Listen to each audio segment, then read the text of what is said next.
স্বৈরাচার বিরোধী ছাত্র আন্দোলনের সেই সাহসী নেতৃত্ব যারা দেশে এনে দিয়েছে নতুন স্বাধীনতা, এবার তারা দাঁড়িয়েছে বন্যার্তদের পাশে।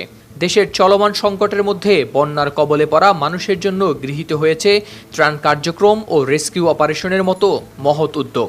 গত ২১ আগস্ট বুধবার রাতে সমন্বয়ক আবু বাকের মজুমদার এক সংবাদ বিজ্ঞপ্তিতে জানান, ভারত থেকে উজানের নদীগুলোর বাঁধ খুলে দেওয়ার ফলে দেশের দক্ষিণ পূর্বাঞ্চলীয় এলাকাগুলো বন্যার কবলে পড়েছে। এতে বিশেষভাবে ক্ষতিগ্রস্ত হয়েছে নোয়াখালী, লক্ষ্মীপুর, কুমিল্লা, মৌলভীবাজার, সিলেট ও খাগড়াছড়ি এলাকা।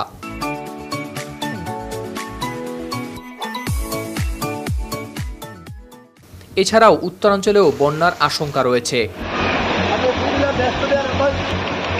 এই বিপর্যয়ের মুখে বৈষম্য বিরোধী ছাত্র আন্দোলন সারা দেশে রেস্কিউ অপারেশন ও ত্রাণ বিতরণ কর্মসূচি চালু করার সিদ্ধান্ত নিয়েছে। এই উদ্যোগের জন্য পাবলিক ফান্ড গঠনের আহ্বান জানানো হয়েছে। বিজ্ঞপ্তিতে ছাত্র আন্দোলনের সমন্বয়ক ও ভলান্টিয়ারদের আহ্বান জানানো হয়েছে তারা যেন তাদের নিজ নিজ জেলা উপজেলায় স্থানীয় স্বেচ্ছাসেবী সংগঠন এবং জনগণের সঙ্গে সমন্বয় করে ত্রাণ কার্যক্রম পরিচালনা করেন।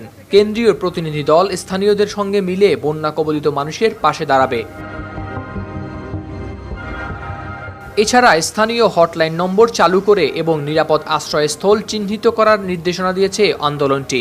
এই সংকটময় সময়ে সবাইকে একত্রে কাজ করার অনুরোধ জানানো হয়েছে। এরই মধ্যে পূর্বের ঘোষণা অনুযায়ী গণত্রাণ কর্মসূচি শুরু হয়েছে টিএসসিতে।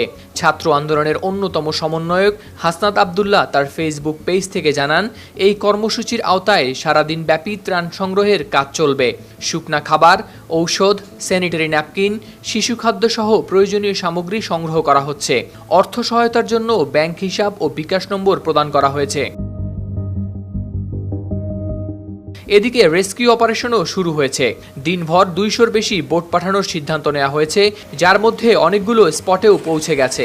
এই বিপদের সময় একতা বজায় রেখে বাংলাদেশ একসাথে লড়াই করবে, এটাই তাদের বিশ্বাস। হাওলাদার শামীম, RTV।